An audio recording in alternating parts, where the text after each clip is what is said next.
You're listening to the We Are Libertarians podcast network. Find all of our shows at wearelibertarians.com. Welcome to the Chris Spangle Show. Thanks so much for joining us. Joe Biden dropped out, so we are going to talk a little bit about that, and we're going to talk about Kamala Harris and Donald Trump. And I am live from Outer Banks, North Carolina, outside, so if you hear some chirping, I apologize, but this is the only quiet place in a house of 23 people. Here we are. Reinhold will join me on the other side of this break, and then we'll get started on the race for president in 2024. We just can't get a break. Like I said last episode, it is What's the Billy Joel Song, where he lists all the crazy things that happened in his lifetime since 1949. Reinhold, that's what it's like just this week. Yeah, we didn't start the fire. Yeah. I more brought to the old curse that people would leave with each other, the old Chinese curse. May you live in interesting times. It really feels, I don't feel like it's a curse because we do this show, so there's always something to talk about. So I'm greatly enjoying what's going on. Forget how I saw it yesterday. Oh, somebody texted the letter to me. And Joe Biden has COVID. He is currently in his house an hour north of me in Rehoboth Beach. I'm in the Outer Banks of North Carolina with my wife and her entire family. She's the oldest of 11, and 3 of them are married, so we're having a great time. It's always a lot of fun, but when you say, I'm going to go podcast, and they're all going to the beach, they look at you a little weird. Like, maybe you've got a problem. Yeah, the beach isn't always all that cracked up to be. All right, this is a good point. I'm not a beach person. It's enough with the beach after an hour. There's sand everywhere. It's dirty. Yeah. I'm not a big fan of the beach so much, but I love being on a boat. Yes. Former Navy. Yeah. I love boats. Bet. I'd love to be on a sailboat right now. But you don't go on any vacations, do you? I have the inability to go on many vacations with the situations I'm in right now. Hopefully one day I'll be able to get out and see the world again. We won't go to the beach, I promise, when we take our wall vacation. When we finally get everybody to go, we'll rent a house like this where there's enough for 23 people. But so we all turned on CNN and then tried to out crazy each other with conspiracy theories as to why he was doing it. So my crazy conspiracy theory was that his staff wanted this to happen. Okay, so here's what I think. You tell me if this is crazy. Joe Biden has been bad. He's gotten worse over the last year. His brother, Frank, was on quoted yesterday as saying, I hope he enjoys what time he has left, which the Biden administration put out a statement saying, Frank's an alcoholic, don't listen to him, which is almost verbatim. But when your brother says what time he has left, it sounds like you're sitting in hospice eating pudding. Just been clear that Biden doesn't have the faculties to do this, and they can't convince him not to do it. And all of his advisors are very close to him and have been with him a long time. Biden is an outcast in this. If you can't tell, the Obama, Pelosi, Schumer, Clinton network that makes up the Democratic Party, Biden has always been to the side of that. He's been in Washington forever, but it's still cliquey, and he's got his own clique. And those people aren't going to push him out. Ron Klain, who's been with him forever, and some of these other folks, the names that you'll hear today, they're not going to push him out, but people know he's in rough shape. So they schedule a televised debate before a convention for the first time ever. And then when that goes badly, they decide to put him out in 118 different appearances and then let Obama, Pelosi, and everybody else do the dirty work of pushing him out, because they know he's not going to step aside. So that's my conspiracy theory. And someone else, their conspiracy theory was that it's going to come out that Biden was touching all the kids that he was sniffing. So I thought I had a radical one there. But do you think my theory sounds plausible, that he got pushed out because he wasn't willing to make the decision back late last year that was right for him, for the country, and right for the Democrats? I think he got pushed out. I just don't know when it started and who started it. So I think there's been a lot of talk about it before the debate. And I believe what they wanted to do was put the debate up there up at first and early to say, look how good he's doing. Stop this talk. He's doing great. Unfortunately, they over-prepped him. He's not 100%. He's doing what he can. He's struggling. and he didn't do a great job at the beginning of that debate. Now, he came back around near the end, but it was still not good enough. He had to come out and be top game, and he was not that in order to quell the thing. So that immediately started the talk. And I think I think you had a portion of his internal circle that was wanting to push him out because they were the ones that debate prepped him, and they didn't want to take the blame for what they did. So they were like, okay, he's got to go. He's not doing good, blah, blah, blah. It was pretty obvious, though, that the leadership of the DNC, the people who run that organization, run that group, have decided that he was not doing well. The polling was looking worse. And they told him I guess the final straw was they told him that the path to victory for him was gone, that there was no more path to victory for him, which they said the same thing to Trump in July of 2016. That doesn't mean anything. There's a lot of things going on. You've got the Kennedy people where they're going to break to, that sort of thing. So there's a lot of stuff that was in play for this, but the reality is that he was dragging down his run with all of this. Yeah. Whether it's right or not. Yeah. The thing is, Biden, when you look at Trump back in 2016, there was no path to victory, but Trump has a way of creating his own political reality. And I think it became increasingly clear over the last 3 weeks that Joe Biden couldn't overcome his political reality. When you look at just Joe Biden he's making phone calls and he's yelling at people. When certain things are happening, instead of getting on the phones or working the phones, he's disappeared. He's been disappeared and I don't mean that in the CIA sense, but that's part of the problem here, is that his team kept him from making a lot of phone calls, being an engaged president like Obama, Bush, or Clinton, where they were meeting with Capitol Hill a lot, going to Capitol Hill. They were attending fundraisers. They were giving a lot of press conferences and speeches. And Joe Biden wasn't doing that. He was doing some ceremonial things, but he wasn't as interactive with the party. And this is what killed Richard Lugar here. Richard Lugar was like an icon here in Indiana politics forever, and was a senator. He was the mayor of Indianapolis, then became senator, and was the political establishment here in Indiana, but didn't even have a residence here by the end of his career, by the end of the 2000s, I've been engaged in local politics for 25 years. I had never met Richard Lugar. He was the only major political figure I had never spoken to when I worked in the press or politics. And he just wasn't around a lot. So when his time in the barrel came along was it 2012 that he lost to Murdoch in the primary? I think it was 2010 or 2012. He lost to the state treasurer in the primary. And it's because he just didn't have those fundamentally solid connections with the party. And I think that's a little bit of what happened here. So I think Democrats didn't have a good appreciation for how bad Joe Biden was. If you were following Trump's Instagram and you were following a lot of like right-wing accounts like I do, you could see on a regular basis how bad he was. But the worst clip in a while was that fundraiser where he was wandering on stage and Barack Obama had to pull him off. That was the Clooney fundraiser. And that, I think, seems to be the moment when a lot of donors, a lot of the Obama world seemed to get a little spooked by how rough he was, how bad he was. And then, okay, maybe that's a bad night. But then he has the bad night at the debate. And I think, our buddy Jeremiah over at the Boss Hog of Liberty kind of made the point. There was more bad days than good days. He had a lot of good days. I agree with you. I actually think that the debate wasn't as bad as people said, because I didn't watch it initially. I just saw the reaction. I was like, this must have been really bad. And then I went and watched it on a plane flying down to Atlanta, where I could just focus on the debate. I actually thought he was better in that debate than he has been in a lot of press conferences and appearances than he's been in the last 6 months. So his worst, I've seen him worse than he was in that debate when I'm watching just random clips of speeches and things. And yeah, so if we get into, I'll let you fill in the gaps there if you want while I pull up how this happened. So there's a lengthy article about how this actually went down.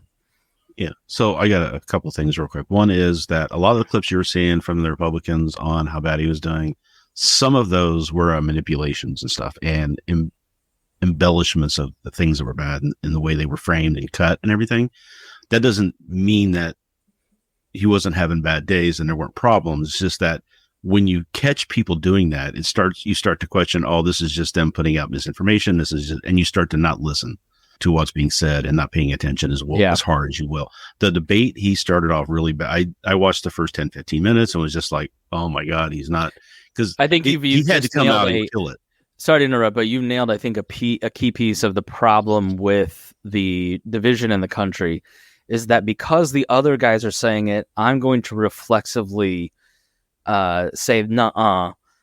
And I think the way that I look at things is let's take everybody seriously and listen to their point and assume that everybody's telling the truth and that the reality is that all of these things are true. So I think it's a much tougher mentally to process the news. But yeah, Biden is rough and wandering around the stage. I've got to defend my guy because of my tribe. It gets you in trouble. It's that, but it's also how much just demagoguery and over exaggerations and misinformation are each side of the political spectrum doing right now. It's two different worlds when you look at what they're saying. When you go to like ground news or something like that, when you look at what the people, or allsides.com is another one, you look at what the people on the left are saying about a news story and what the people on the right are saying. It's like I'm watching two different worlds, right? And it becomes hard to, when somebody like Charlie Kirk or somebody like that comes out and says this stuff. And then you've got the people on the left, I was thinking of selectively edited clips. Yeah, but didn't have a lot of power. They're doing a lot of manipulation. They're doing a lot of just lying. And it becomes hard to then discern what's real and what's not from that. So that's when I see with Biden. Did they get this right? I think they're over exaggerated on certain things, but I think Biden's gone downhill. I'm not saying he hasn't. I don't think he's necessarily up for the job as people want that job to be. I'd much prefer. I think you're being too generous. Here's why. I know you think because I know, but if this were Charlie Kirk saying this, then I'd go, yeah, you're right, Reinhold. But this is Nancy Pelosi, Barack Obama, Bill Clinton. This is Chuck Schumer. This is the people who are in the know and know things. Let's just think about human nature. And this is another way to apply when you're watching the news. Think of everybody as an actual human being and their foibles and their problems. Joe Biden, clearly things are worse than we think. Things are probably worse than the clips that Charlie Kirk posts of Turning Point USA, which is a right-wing organization. Because they were willing... This is unprecedented in that you take the democracy line off the table or put at great risk that this is the main line of the entire campaign is that you have to vote for the Democrats and Joe Biden to save democracy. Then you go through the primary process. He gets 18 million votes. And then the elites of the party say, nuh-uh. So now you've completely damaged the reputation of that talking point. You risk having an open convention, which as Libertarian Party people, we know how incredibly divisive, hurtful, and Chase Oliver is deeply wounded as a campaign because of our convention, right? The Libertarian Party convention. The wounds of that have not gone away. You've got a chair who's attacking his campaign because things didn't go their way. You risk having an open convention, which can really mess up. And then you have a primary on steroids with everybody watching, where the problem with a primary is that your candidate leaves banged up with a lot of bad talking points and hurt feelings from a primary. Now imagine that in a week and a half, and it's all on television instead of over several months where people aren't paying attention. So I think this is a huge risk for the Democrats. And they wouldn't have made this. There was one article that I was reading in Politico that Nancy Pelosi was giving Joe Biden 3 weeks. I think 4 weeks. And the line was, Nancy Pelosi was doing it the easy way for 3 weeks and was about to do it the hard way, which is publicly Hakeem Jeffries, Pelosi, Schumer, Obama, everybody coming out and humiliating him by saying he can't run. I don't know how you look at that any other way than this guy is in worse shape than we are being told when they are taking that level of risk. I believe that it's because, you understand when you hear them talk, they're saying that he can't win. They're not saying that he can't function as a president or he can't do the job or any of that stuff. He's saying, or they'll still be calling him to resign, and he's not doing that. He couldn't win the election, and that's what their concern was. It's cynical. I don't think they care about whether he's in good shape or not, or what his problems might be or anything like that. It's whether they can win the election.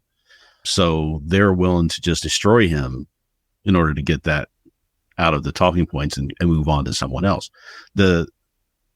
Biden messed up a lot over the years. He got elected. He had a 55% approval rating, and it started to nosedive. And he didn't do the things he needed to do to get that back up again, because he just figured it'll work itself out. And then when Trump is making it very obvious that he's running again and he's got support to do it, they're not working on anything other than Biden's going to go and beat him again. That's what he's thinking. I have to be the one to beat him again because I'm the only one who can beat him, which isn't true. I think anybody but Hillary could beat him. Yeah, I guess we're going to see what's going on there, if that's going to be the case or not. So how much of this is his faculties being that far gone, or how much of it is a perception and we don't want to lose the election, right? Yeah, so fair enough. Let's transition into an article from Politico that I'll put up on the screen here that outlines why did this happen, how did this happen, because I can't wait personally for the book. Like, Mark Halperin has taken a lot of slings and arrows over the last few days because he's been saying he's quitting, and everybody's here on Newsmax. But Halperin wrote the book Game Change with John Heilman and did Political Circus on on Showtime, and has a very credible track record, not with women, but with political reporting. But he's been saying he was dropping out, and it's been rumored. But I can't wait for the Game Change book on this election, about the assassination, the dropping out, the internal workings of the Harris campaign spinning up in 108 days. Like, it's just a fascinating time to be alive. So Politico wrote an article, Why Biden Quit, with how he went into his decision. Because on Saturday, we're recording this on Monday morning, July 22nd, 2024.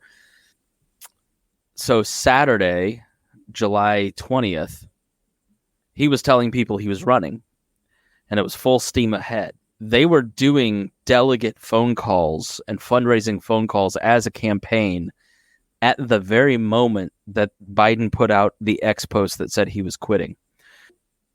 If you don't know, Biden is holed up in Rehoboth Beach, Delaware. I guess for all intents and purposes, his house, but it's like a beach house in Delaware. And he called on Sunday let me read the article so I'm accurate. Steve Ricchetti, who's been with Biden since his days in the Senate, drove to see the president at his house on the Delaware shore on Friday. Mike Donnellan arrived on Saturday. The two men, both of whom had been by Biden's side during key decisions about whether to seek the presidency in 2016 and 2020, presented damning new information in a meeting that would hasten the end of Biden's political career. In addition to presenting new concerns from lawmakers and updates on fundraising operations that had slowed considerably, they carried the campaign's own polls, which came back this week and showed his path to victory in November was gone, according to five people familiar with the matter, who, like others interviewed for this article, were granted anonymity to discuss the private conversations. Biden asked several questions. Also, there were a couple of the deputy chief of staff and the first lady's assistant. At 1:45, he notified a somewhat larger group of aides that he had decided the night before to end his quest for another term, reading his letter and thanking them for his service. Then on Sunday, he would release that letter on social media.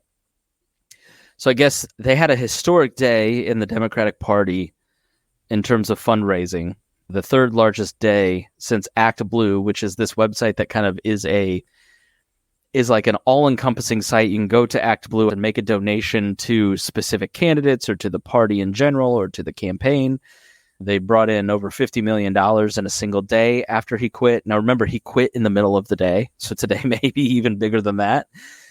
But before that, it was down to $200,000 a day. Not millions. And so now you're going to see millions. And I don't know about you, Reinhold, but I'm just looking at You can look at fundraising numbers, and yesterday was maybe the best fundraising day in Dem history. But another place to judge enthusiasm, because this is a turnout election. Everybody knew who Biden and who Trump were. And now there's going to be some excitement trying to learn about Harris, and we'll see if she is exciting to the Democratic base.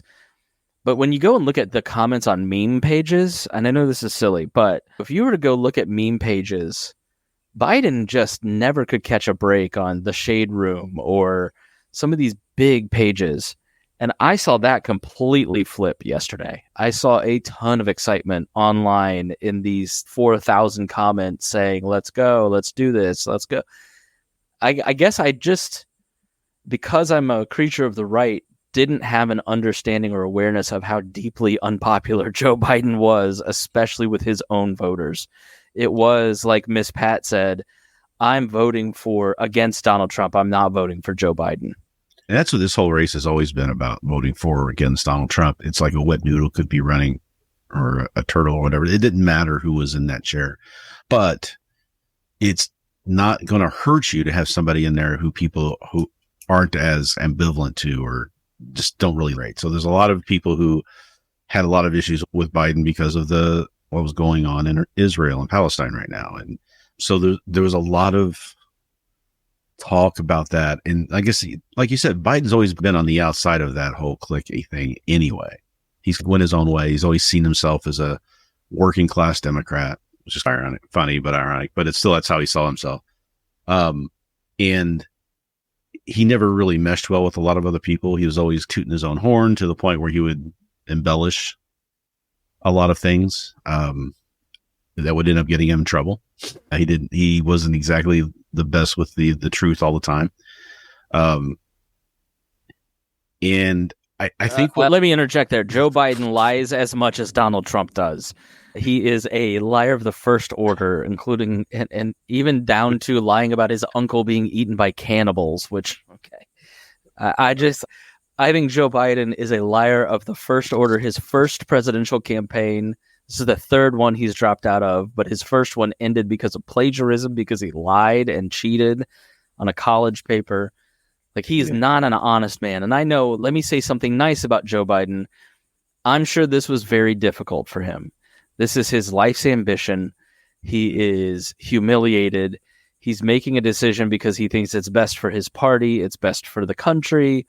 He's not putting himself first, which is a character trait we are not used to seeing from politicians.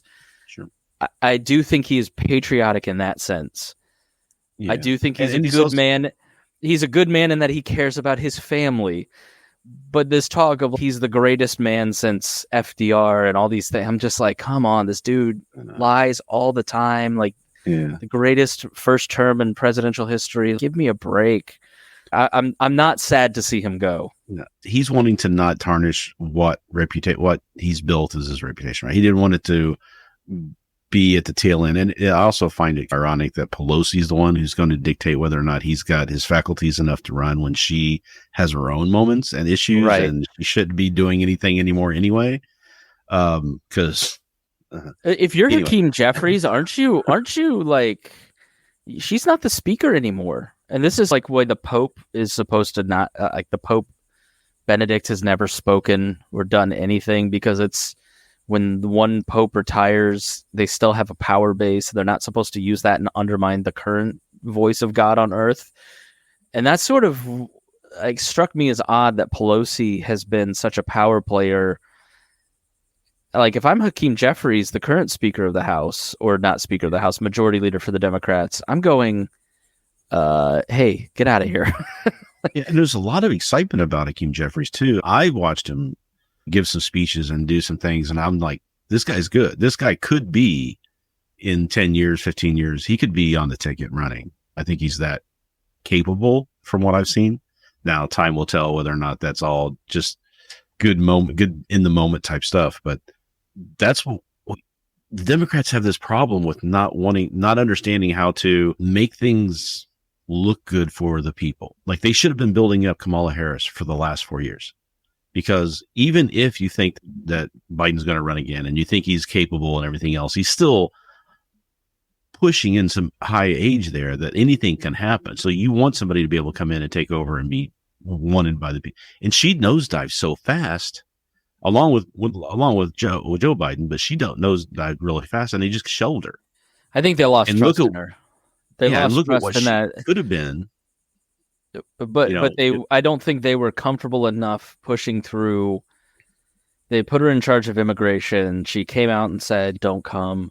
She had a lot of really embarrassing moments, and I think they just didn't want to take a risk on her anymore. Yeah, and they shelved her. And I think she's got some real problems in terms of her electability. And I reposted our episode from 2020 when she was announced as the vice president, going through her record. It's not a stellar record. And she's had one contentious race. Mm-hmm. That was for AG, in which Donald Trump and Ivanka Trump donated to Kamala Harris, by the way. And she barely won that. She dropped out of the presidential race because she was at 3%, and she was losing in California in the presidential primary.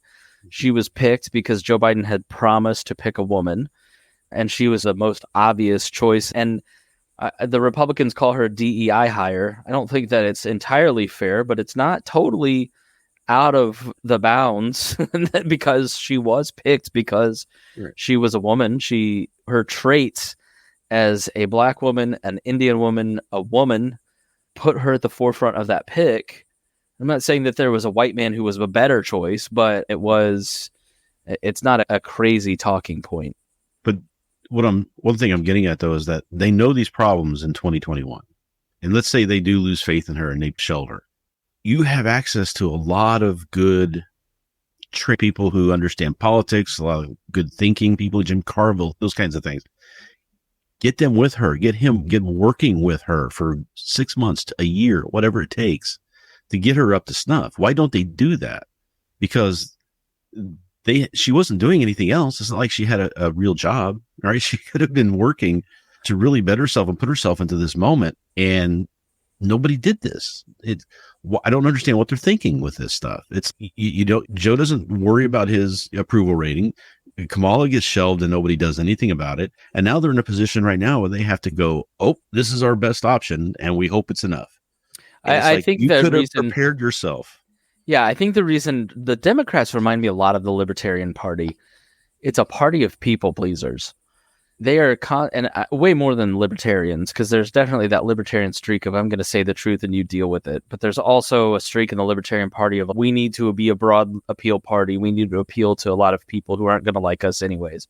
But the Democrats it's a coalition party. So they always seem to be trying to appeal to some branch of the coalition. They always seem to try to flatter and appeal to the press. There's always somebody, whereas the Republicans, especially under Trump, don't try to appeal to people. That's to their detriment. Not appealing to the masses, to the broad swath of voters because of ideological or cult of personality reasons is to their detriment. I think the opposite is true of the Democrats. They're always trying to make someone happy, and if there is a problem, hiding the problem because we want to be liked.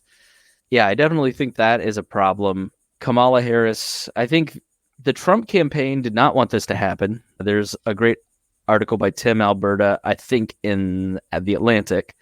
I'll put all the articles of the kind of big grand narratives of what's going on into the show notes, but Alberta is real close to a lot of Trump people. And was basically saying this is their worst case scenario. They're unhappy. They thought that they had this sewn up. They were leaving the convention. This is a slam dunk. We're going to win. Joe Biden can't drop out now. It's too late. We're going to cream him. And they would have. Joe Biden would have lost. Now I think there's a real chance. This is a real race. And I didn't think that on Friday. Yeah, there's some effort being put out by Heritage Foundation who are trying to sue to keep Joe Biden on the ballot in several states, like Ohio and Pennsylvania and Wisconsin, that sort of thing. There's some laws that if you read the right way, can say one thing, but the courts have said other things. They're trying to do their thing where they're trying to make it fit their narrative. Yeah, on that, basically, there are states where, okay, so it's just, if you don't understand the process, The primary system is closed party business. The primary system is the taxpayers funding party functions for Republicans and Democrats. The Libertarians, for instance, choose everything at state conventions and the national conventions. They don't choose on taxpayer-funded ballots. And the primary system is set up as a way to judge the will of the people, but it is not legally binding. It is closed party business that is then sent to the delegates. And so the primaries, you are selecting the delegates that then go to the convention to vote for the candidate.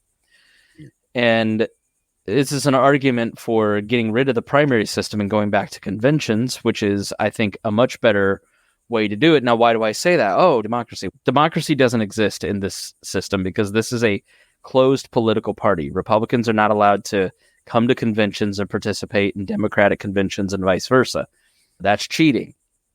So this is actually, I think, Tegan Goddard over at Political Wire made the point that the Republican Party is unhealthy and the Democratic Party is healthy, in that when a personality within the party, even though they are very powerful, like the President of the United States, when they make the wrong decision, the party has the ability to bring that person to heel. And the Republicans cannot do that. They don't have any control over what Donald Trump does. And Donald Trump has completely broken that over the last decade. And the importance of these parties being able to control a single person is a really good sign of an institution looking out for the public. Because the institution can then say, you're out of bounds, or you're unfit, or you are making the wrong decision, and there are going to be consequences if you keep going down this road. And so then the party brings that person to heel, and it doesn't involve the criminal courts. It doesn't involve government functions like special investigations or impeachments. It is a private institution dealing with one of their own when they are out of bounds. And the Republican Party doesn't have that. So by removing the primary system where the candidates are going directly to voters and relying more on money and moving back to the convention system, you actually embolden the parties, which I'm for, emboldening the party structures because of what I just outlined. I think cults of personality are not helpful in an era of big money, in an era where trust is declining, and delegate conventions build trust because you have to have one-on-one conversations with the people most invested in the party, as opposed to just like an amorphous blob of voters, and we're relying on polls, and everybody knows those are sketch, right? So when Biden dropped out because of his own internal polling, it matched the polling of other Democrats in battleground states. It matched other polling at media outlets. And so they're just reading the tea leaves, as opposed to a bunch of delegates saying, yeah, I'm not voting for you. It's messier, but I think it adds a lot of checks and balances, Reinhold. Yeah, it does. And part of the problem with the primary system, too, is that some states, they are now doing open primaries where you can go and vote for anybody. You can be a Republican, but you can just say you're a Democrat and go vote in the Democrat primary. It's happened. A lot of people are complaining about that. And there was a court case a little while back where that happened. And the party, I think it was the Democratic Party, was able to have those delegates thrown out or ignored or whatever because they said that they weren't representative of the will of the people, as it were. So I was Legally has a whole thing on the legalese behind what the Heritage Foundation is trying to do. So it's interesting to see that. And he goes through some of the bylaws on the DNC and what's allowed and what's not allowed and everything else. And yeah, because each of these states have their own laws. Just to add into that, each of these states have their own laws, and they because like in Indiana, your ballot access is due to the state by early July. They put a stand-in and then they switch it out, right? Yeah, so they do a straw poll or something, yeah. So like, for instance, the convention is August 19th in Chicago, but the deadline to put Joe Biden on the ballot here in Indiana is like in July. And so what they do is they put in a stand-in and then switch that out. There's I'm getting looks, which means my son must be losing his mind. So they put these stand-ins in and then switch them out after the convention ratifies the actual candidate. Well, one thing that throws a wrench in all of this, in my opinion, which I think I'm outside the norm, so this is a hot take that a lot of people aren't going to clam onto, but there was a recent Supreme Court decision stating that you can't have a system with the presidential election where a candidate is on the ballot in some states and not on others. And it's like they did that in order to prevent states from saying that Trump couldn't be on the ballot because of the 14th Amendment. But doesn't that kind of cut both ways? Can the states be telling the party that they can't put Kamala Harris on the ballot when if you do, you're going to have this hodgepodge of things? And that was their concern. The Supreme Court's concern, what they wrote in their decision was they didn't want to have on the only federal election that exists, even though it's not a federal election, it's a state election, tell the delegates. Their comments on that decision has repercussions. And I think that somebody could be using those repercussions in either a third party who's getting told they can't be on certain ballots in certain states, or something like this with a situation where now Joe Biden's and they're trying to fight and have his name left on because of these rules. There's precedent there that they could go and try to work through to have that reversed. So the other place they're looking at challenging is if they give her the campaign's money. So people have donated to the Biden-Harris campaign. And so Harris's name is on the FEC filings, which means she is eligible to receive the funds from the campaign. If it were a different candidate, those funds would have to be transferred to the DNC. But the former head of the FEC, who's a Republican that got kicked out of Trump world, in the Wall Street Journal, wrote an article that Biden is only allowed to give her $2,000 until she is officially the nominee. So if they give her more than that before, then the Republicans are going to file challenges on the FEC line. So let's give you a breakdown of what happens next. So this is a Politico article that kind of outlines the delegate process that we'll just read through. They're getting granular. Is Biden still the president? But yes, we should say, Reinhold, that he is still the president until 2025. So she gets a leg up by getting the endorsement of Biden and all these coordinated, don't insult my intelligence as if this wasn't planned. You're all within 42 seconds telling us that you're all supporting Harris. So everybody knew. It's very coordinated. So the convention is scheduled August 19th through the 22nd in Chicago, the site of the 68 election, which was when Lyndon Johnson dropped out and there was a contested convention. And there was also a lot of bloodshed. Johnson was pushed out by the party. Because of Vietnam. Very similar. Yeah, echoes of that. Although party leaders were considering a virtual roll call to name the nominee earlier in the month, the DNC must now decide if it wants to carry through on a virtual roll call or if they want to do it in person. All of those nearly 3,800 Biden delegates now become free agents. Even with Biden's endorsement, the delegates who are pledged to him are under no obligation, according to the DNC's rules, to follow his lead and support a chosen successor. Anyone who can garner enough signatures to have their name placed in nomination can run. Candidates need signatures from at least 300 delegates, but no more than 600 delegates. A candidate cannot submit more than 50 delegates from a given state, a provision to ensure that all candidates placed in nomination earn from a broad swath of the country. There are roughly 4,700 delegates, capping the number of possible candidates around 15. But functionally, there will be far fewer. The pressure to avoid a messy nomination will be enormous. And I'd also say a lot of these candidates like Newsom, Whitmer, everybody, they don't want to run because they don't want to damage their future runs. Because the thing about the Democratic Party is it is the backbone of it is black women. They make up a lot of the precinct committeemen, a lot of chairmanships, and black women really are very powerful as a bloc within the party because of that fact. They represent a lot of Democratic voters and organized communities. And so they don't want to be seen as undermining the first black female nominee. And no Democratic president has ever won the presidency or the nomination without the majority of black female voters. So how would the roll call work? These 4,000 pledged delegates are awarded. According to the results of the presidential primaries earlier this year, Biden won 90% of them. But as we've said, those 4,700 delegates can now vote for anybody that they want. There are another 750 automatic delegates, once known as superdelegates. They're elected officials, party leaders, and former luminaries like Obama, Clinton, people that aren't out in their communities organizing, aren't placing their name on ballots.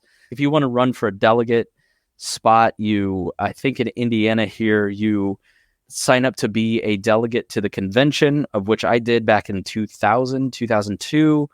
You win a spot to be a delegate at the state convention, then you sign up to be selected as a delegate to the national convention at your state convention. Same way it works in the Libertarian Party. Bill Clinton isn't going through all that, right? So they give them superdelegate status. After the 2016 campaign, these automatic delegates were stripped of their role in the first round of voting and only get to vote for the nominee in subsequent rounds if no candidate earns a majority. That rule is usually waived, as it was in 2020, when Biden had a clear support of pledged delegates. They don't know that they'll do that this time. DNC rules allow 20 minutes of nominating speeches for every certified candidate on the first ballot. If no candidate earns a majority on the first ballot, automatic delegates join the voting for the second round. So this sets up an interesting play where you have to make a bunch of calls. You have to get your 50 delegates from each state. You have to get 300 delegates on your side.